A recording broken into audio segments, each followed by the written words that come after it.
Gambhira bridge તૂટી પડ્યો, એની શાય હજી નથી સુકાઈ અખબારોની અંદર. ત્યાં જ જુનાગઢ જિલ્લામાં માંગરોળ પાસે એક બ્રિજ તૂટી પડ્યો છે.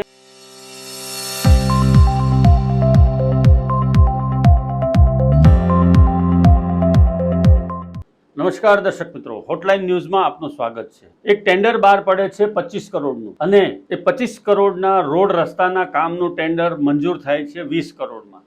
20 કરોડના ભાવથી એની બીડ આવે છે અને મંજૂર કરવામાં આવે છે. જે કામ 25 કરોડમાં કરવાનું હતું એ કામ હવે સરકાર એવું ઈચ્છે છે કે 20 કરોડમાં થઈ જાય. તો આ જે 5 કરોડનો ગેપ છે, એ 5 કરોડનો ગેપ એ સીધો જ ભ્રષ્ટાચાર છે. જે કોન્ટ્રાક્ટરે કામ લીધું છે એ કોન્ટ્રાક્ટર બેદરકારી દાખવી અને એના 5 કરોડ જે ઓછા છે એ બચાવવા ઉપરાંત બીજા 5 કરોડ કઈ રીતે આ કામમાંથી કમાઈ લેવા એને માટે થઈ અને લેયર ઓછું રાખશે. રોડ રસ્તાની જે ક્વોલિટી બનવી જોઈએ ક્વોલિટી કામ નહીં થાય અને એક જ વરસાદ પડતા એ રસ્તાઓ ધોવાઈ જશે. સમગ્ર રાજ્યની આ પરિસ્થિતિ છે.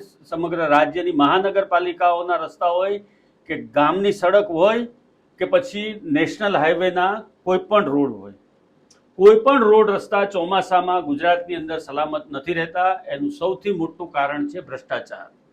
ગુજરાતની અંદર 15 જૂનથી વરસાદ શરૂ થયો અને આજે 15 જુલાઈ છે. એક મહિનાની અંદર ગુજરાતની અંદર 3000 કિલોમીટર રસ્તા ધોવાઈ ગયા છે અને 16,000થી વધારે ખાડા પડ્યા છે. એટલે સમગ્ર ગુજરાતની ભૂમિનું જો સેટેલાઇટ ચિત્ર લેવામાં આવે, ખાસ કરીને રોડ રસ્તાનું જો સેટેલાઇટ ઇમેજ લેવામાં આવે તો એ ચંદ્રની ભૂમિ હોય એવું લાગશે આપણને. એનું કારણ એ છે કે સરકારી તંત્રનો ભ્રષ્ટાચાર, જાહેર બાંધકામ વિભાગનો ભ્રષ્ટાચાર, સરકારી તંત્રનો ભ્રષ્ટાચાર, અધિકારીઓનો ભ્રષ્ટાચાર, કોન્ટ્રાક્ટરોનો ભ્રષ્ટાચાર અને ભારતીય જનતા પાર્ટીના નેતાઓનો ભ્રષ્ટાચાર. જે વિસ્તારમાં લાગતા હોય અને લાગતા વળગતા હોય એ તમામનો ભ્રષ્ટાચાર. એના કારણે ગુજરાતની 7 કરોડની જનતા પીસાઈ રહી છે.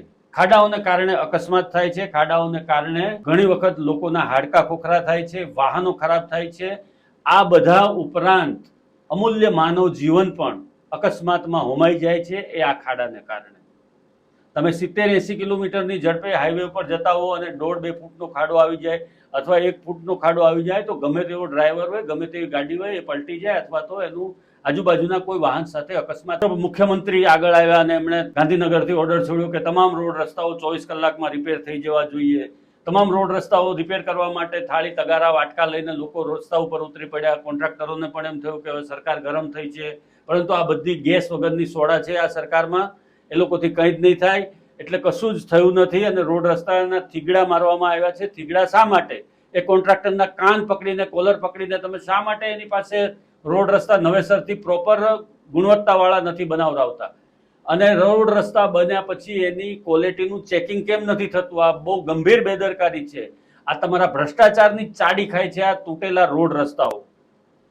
એની સામે શા માટે કોઈ કાર્યવાહી નથી કરવામાં આવતી? કેટલા કોન્ટ્રાક્ટરને તમે જેલ હવાલે કર્યા કે કેટલા કોન્ટ્રાક્ટરના તમે કોન્ટ્રાક્ટ રદ કર્યા અને એ લોકોને દંડ કર્યો? તમારી પાસે કોઈ જ જવાબ નથી આ માણસનો. આ વાતનો કોઈ જવાબ નથી તમારી પાસે. એ જવાબ નથી એનું કારણ છે કે તમારા ગજવા અને મોઢામાં એ લોકોએ 500ના બંડલ ભરાવી દીધા છે, નોટો ઠૂંસી છે તમારા મોઢામાં, એટલે તમે નથી બોલી શકતા. અધિકારીઓ હોય કે કોઈ પણ હોય, કોન્ટ્રાક્ટરોના પૈસા હજમ કરીને બેઠા છે, એના માટે થઈને એ લોકો કંઈ બોલતા નથી. આ બધાની વચ્ચે વલસાડના કલેક્ટરે એવું કીધું છે કે જો કોઈ પણ ખાડાના કારણે અકસ્માત થશે તો એ કોન્ટ્રાક્ટરની સામે સાપરાધ મનુષ્ય વધનો ગુનો દાખલ કરવામાં આવશે.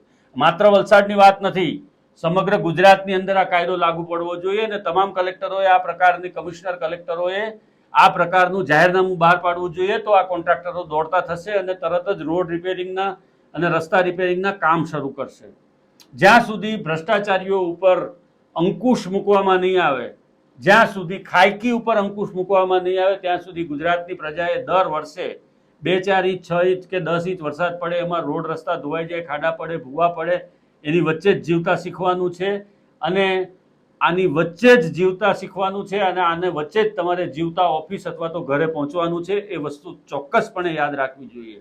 તમારા એક પણ રોડ રસ્તા સલામત નથી, તમારા બ્રિજ સલામત નથી. ગંભીરા બ્રિજ તૂટી પડ્યો, એની શાય હજી નથી સુકાઈ અખબારોની અંદર. ત્યાં જ જુનાગઢ જિલ્લામાં માંગરોળ પાસે એક બ્રિજ તૂટી પડ્યો છે અને 8 વ્યક્તિઓ બ્રિજ ઉપરથી નીચે ખાબક્યા છે. સદનસીબે એમાં કોઈ જાનહાનિ નથી થઈ, પરંતુ એ સ્પાન આખો તૂટી પડ્યો ત્યાં સુધી તંત્ર શું કરતું હતું? આ બાંધકામ વિભાગની આ બધી કામગીરીઓ છે.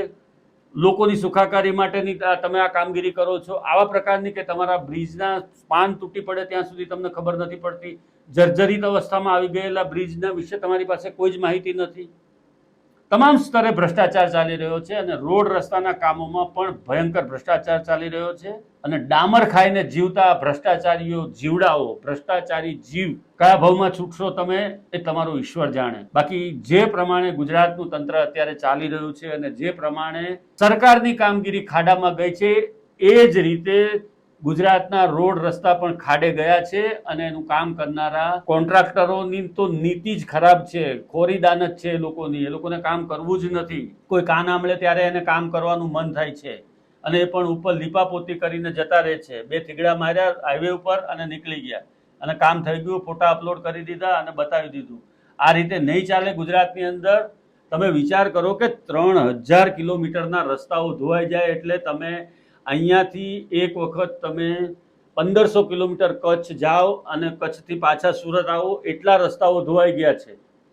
કદાચ કચ્છ પણ અહીંયાથી 1500 કિલોમીટર નથી થતું. 4 વખત કચ્છ જાઓ અને આવો, જાવ આવો એવું કરો. 700 કિલોમીટર 800 કિલોમીટર થાય છે કચ્છ સુરતથી. તો આટલું તમે ગણો ત્યારે આ મેળ આવે તમારો. એટલા રસ્તાઓ ગુજરાતના ધોવાઈ ગયા. આ તંત્રની અંદર ભ્રષ્ટાચારીઓને છાવરવા સિવાય કોઈ જ કામ થતું નથી. બ્રિજ પડે કે રોડ રસ્તામાં ખાડા પડે કે મહાનગરપાલિકાના હદ વિસ્તારમાં ડ્રેનેજના ઢાંકણા બેસી જાય કે પછી બેન્ચ બેસી જાય અથવા તો ભૂવા પડે, આ તંત્રને કોઈ કંઈ જ કહેવાવાળું નથી. માત્ર ને માત્ર આ લોકો ડામર અને ઈંટ, સિમેન્ટ, રેતી, કપચી ખાઈને જીવતી પ્રજા છે. આ લોકોમાં કોઈ સુધારો નહીં થાય. પ્રજાએ સુધરવાનું છે, પ્રજાએ જાગૃત બનવાનું છે અને પ્રજાએ આ લોકોના કોલર પકડવાના છે. તો જ આ તંત્રમાં સુધારો થશે. ધન્યવાદ દર્શક મિત્રો. આવા જ પ્રકારના વિડીયો જોવા માટે આપ અમારી હોટલાઇન ન્યૂઝ ચેનલને લાઇક કરો, શેર કરો અને સબસ્ક્રાઇબ કરો.